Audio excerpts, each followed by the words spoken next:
O que nós chegamos a controlar foi governos, não o poder.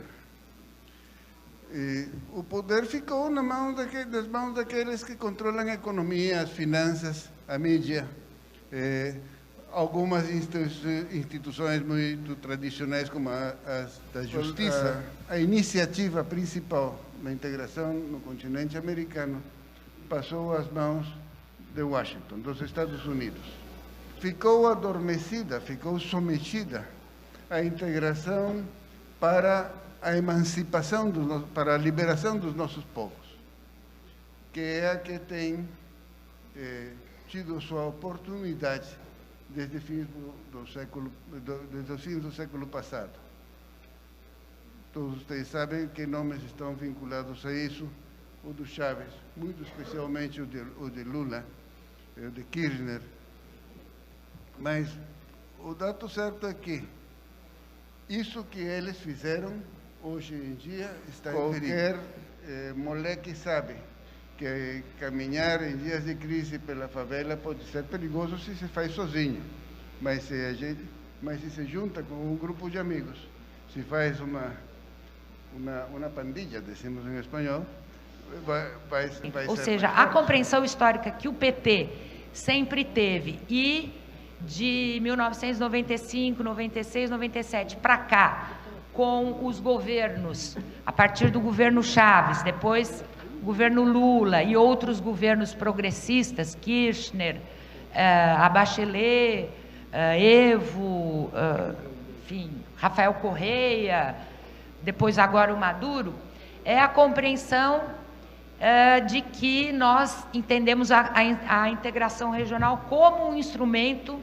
e estamos convencidos disso, da inserção internacional ou da integração. Ele esteve presente na campanha eleitoral, seja do ponto de vista do debate mais rasteiro que a oposição colocava quando fazia referência aos investimentos brasileiros em relação ao Porto de Mariel, rever ou acabar com o Mercosul e colocar o Brasil e inserir a economia brasileira nas cadeias produtivas globais. Porque além de termos derrotado a ALCA, a construção da Unasul, da CELAC, o Mercosul Social, são peças que o PT, são propostas que o PT analisa como importantes. Por exemplo, o simbólico que foi todos os chanceleres da Unasul, unanimemente, no mês de março, se pronunciarem contrariamente ao decreto norte-americano que qualifica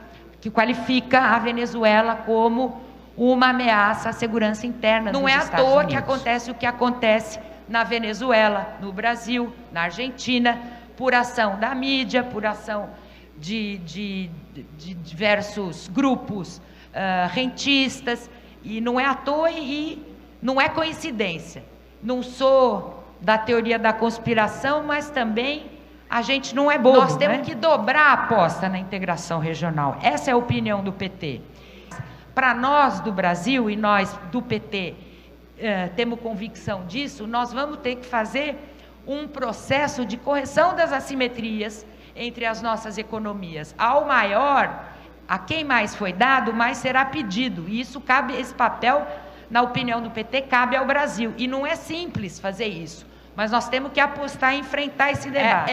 Apostar como partido na integração latino-americana, social, cultural e dos nossos povos. Para o Brasil, e para o povo brasileiro, é uma coisa ainda pouco, vamos dizer, presente, essa latino-americanidade, mas nós temos que apostar nisso culturalmente, ideologicamente e politicamente. A questão para o PT da importância estratégica do Foro de São Paulo. Em 1990, o Lula e o Fidel fizeram um chamado aos partidos políticos latino-americanos e caribenhos para a criação de uma articulação de partidos políticos progressistas, de esquerda, comunistas, socialistas, sociais-democráticos, para construir o que hoje se chama Foro de São Paulo e que esse ano cumpre 25 anos, faz o jubileu do Foro de São Paulo. No Foro de São Paulo é uma das apostas mais acertadas desde 1990, quando começou por iniciativa do presidente Lula. Na época, o secretário, se não me engano, era o Marco Aurélio Garcia. Nos seus governos, onde governamos, para o avanço da integração latino-americana e caribenha, e nos países onde nossos partidos não governamos, seja para ganhar as eleições, mas para incidir na sociedade civil, nos movimentos sociais e populares. A ideia que nós temos unanimemente no Foro de São Paulo, com toda a diversidade interna que ele tem, é de fazer com que o Foro de São Paulo, ele cada vez mais tenha possibilidade, capacidade de incidir para a mudança nos estados onde nós não governamos e nos estados em que governamos, poder ajudar nossos governos a avançar na integração regional latino-americana e caribenha. Para o enfrentamento do rentismo, é preciso que a gente dobre partidariamente a aposta na integração regional latino-americana. Depende del trabajo político de los partidos políticos para trabajar el tema de la integración entre la cabeza de la gente. ¿Está bien? E também não podemos nos iludir e achar que a integração interessa a todos nos nossos países de igual maneira. É evidente que o Brasil tem um peso fundamental na integração latino-americana, para o bem e para o mal, né? É um papel, uma liderança do Brasil, isso não vai acontecer. E essa liderança, também como já foi dito aqui, não é só uma liderança política, passa pela nossa capacidade de contribuir fortemente para o financiamento desse processo de integração. Acontece que nós não seremos capazes de contribuir para o financiamento do processo de integração se nós não conseguirmos superar os limites que estão postos hoje em cada um dos nossos países, e o Brasil é um caso muito claro, para a ampliação dessa capacidade do Estado de financiar tais políticas. Ampliamos o Mercosul, demos maior institucionalidade a ele, avançamos fazendo a Unasul. Hoje, os conflitos resolvidos pela Unasul dentro da América do Sul, todos eles sem a OEA e sem os Estados Unidos. Conflitos internos na Bolívia, conflitos de relação entre o Equador e a Colômbia, conflitos internos na Venezuela, que foram resolvidos porque nós temos adversários fortes dentro do Brasil, dentro da América do Sul para a integração. Os adversários fortes é todo o setor da grande mídia que trabalha contra e todos os partidos de direita. Quem está no Senado tem visto os discursos que lá são feitos, discursos totalmente equivocados. Olha, disse bem, não há um processo de integração que a maior economia não tenha que contribuir. Não existiria União Europeia se não fosse a Alemanha. Eu vou concluindo, ainda dizendo mais 2 pontos. Um deles diz respeito a símbolos. Ou eu crio identidade simbólica, como, por exemplo, a bandeira, identidade política. Eu não tenho. Para ter a identidade política, um dos processos, companheiros e companheiras, principalmente os nossos deputados e senadores estão aqui, é as eleições diretas para o parlamento do Mercosul. A Argentina está fazendo agora as eleições. Há um projeto tramitando na Câmara e 2 no Senado. E tem 2 dos autores aqui dos projetos, tanto do Senado como os 2. A direita ataca qualquer tentativa que nós fazemos no sentido da integração.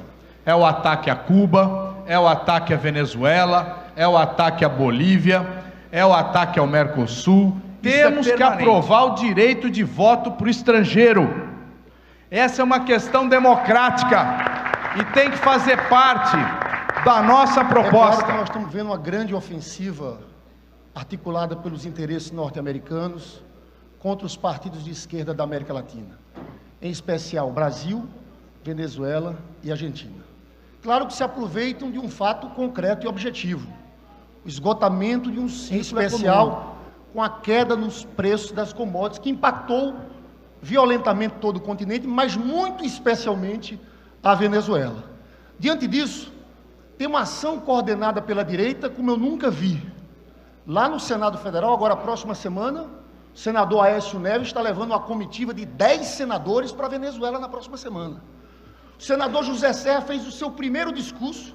O discurso inaugural no Senado Federal foi um discurso em que pediu o fim do Mercosul.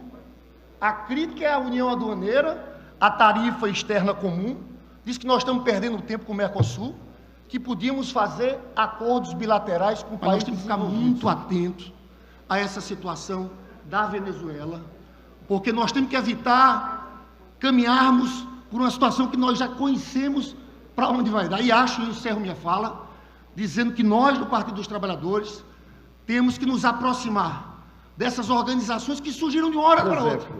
Tipo que a criação, o início da criação do banco do BRICS, meio que subiu no telhado, o gato subiu no telhado para os norte-americanos. E aí é muito importante compreender, e eu comecei a compreender isso, que é muito importante desestruturar o Brasil economicamente, para que, através da desestruturação do Brasil, inviabilize, de certa forma, o BRICS, que é uma ameaça aos interesses norte-americanos, essa polarização econômica. E penso que, lá no Senado, o Aloysio Nunes tem tratado essas questões. Todos os senadores da direita lá, Aloysio, Serra, Cássio Cunha Lima, Caiado, com quem eu tenho batido muita boca lá naquele Senado, nas comissões e até no plenário, trabalha essa ideia. Quando o Aloysio disse que nós não precisávamos do impeachment, que precisava era de sangrar a Dilma, é nesse rumo, porque aqui não existe clima para os americanos fazer um desarranjo militar, como faz com o Iraque, como faz lá com a Líbia e etc. Mas, de outro lado, aquilo que a Iole disse, a desestruturação econômica do Brasil pode levar também à desestruturação dessa integração da América do Sul. Agora, há uma dívida que eu queria citar aqui, e refere-se a essa figura importantíssima do libertador Simão Bolívar, que é o mártir dessa ideia e a razão pela qual estamos aqui falando de integração latino-americana. Nessa onda conservadora fascista, pasmem, irmãos, companheiros da América do Sul, bolivarianismo virou xingamento para os conservadores, para a grande mídia. Então, o apelo que eu faço nesse momento para todos nós, quando sairmos daqui do Congresso, com nossas camisas vermelhas, quando o conservador virar para a gente e falar, olha aí, está passando o bolivariano, que nós falamos, sou sim bolivariano, com muito orgulho, viva Simão Bolívar, presente, obrigado a todos. Porque por mais que nós possamos compreender esta língua espanhola, nós não compreendemos quando eles falam rapidamente. E algumas palavras que são ditas por eles no nosso... Está en boga la desgracia de los medios de comunicación de Brasil, que só meten merda y besteira en la cabeza del povo brasileiro. Argentina tem... Son merda, besteira, el cara fica más idiota de antes de ligar la TV. Acaba el programa de TV y fica más idiota ainda que cuando ligó. Argentina tem una das melhores leyes de comunicación audiovisual no país. Dio resultado. Frenamos a la desgraça do Clarim. Os ataques da direita brasileira, além do bolivarianismo, é ao Foro de São Paulo, que é entendido e apontado no Brasil como um foro de comunistas que se reúnem para tomar o poder na América Latina. E isso é hoje desenvolvido no imaginário social como um perigo. Se algum erro cometemos, foi não ter revisto a privatização das telecomunicações, que sustenta um esquema de mídia que catequiza o povo contra as ações do PT. Nós não teríamos um presidente do Uruguai como Tupamaro, como temos hoje aqui. Então tudo o que está acontecendo no cenário internacional a nível de socialismo está acontecendo por causa dos acertos. Nós temos que reforçar os acertos e fazer agora aquilo que nós não fizemos. Nós temos que impedir que uma Globo, Rede Globo de televisão e um sistema de camada social pequeno como esse, que não enxerga um mosquito na sua frente, certo? Não percebe que tudo está sendo feito aqui, está sendo acertado. Desculpem aí. É um dinossauro que não tem morto, está vivo aí, mas a sua utilidade real vai sendo incômoda até para o imperialismo. O livro propõe a possibilidade, a eventualidade, melhor dito, de não deixá-la morrer de tudo. Os imperialistas aún têm razões para defendê-la, mas transformá-la num fórum de diálogo, um fórum de contato entre o Sul em desenvolvimento e o Norte desenvolvido. Fazer um fórum Norte-Sul, o novo secretário-geral da OEA, que a gente ainda não sabe muito bem que plano tem, falou de que a OEA poderia convertir-se em uma espécie de ponto de encontro entre os países desenvolvidos e em desenvolvimento da América do Sul. Os companheiros que desejarem adquirir o livro, então, o livro está à disposição aqui e é gratuito.